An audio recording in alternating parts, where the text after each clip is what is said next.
Pendant la digestion, la plupart des aliments que nous mangeons sont transformés en glucose, couramment dénommé glycémie.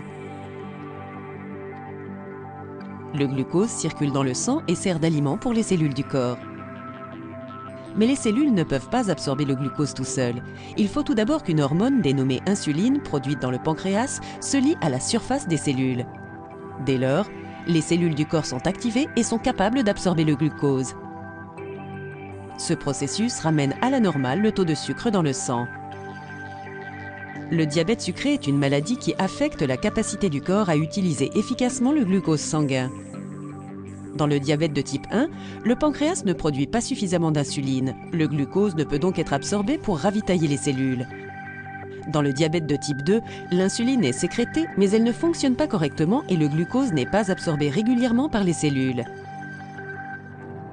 Ces deux types de diabète ont les mêmes conséquences. Le glucose n'est pas absorbé par les cellules. C'est pourquoi les personnes atteintes de diabète ont un taux élevé de sucre dans le sang. Sans une absorption correcte du glucose à partir du flux sanguin, les cellules sont en manque de carburant. Quel que soit le type de diabète dont elles sont atteintes, les personnes diabétiques doivent surveiller leur taux de glycémie.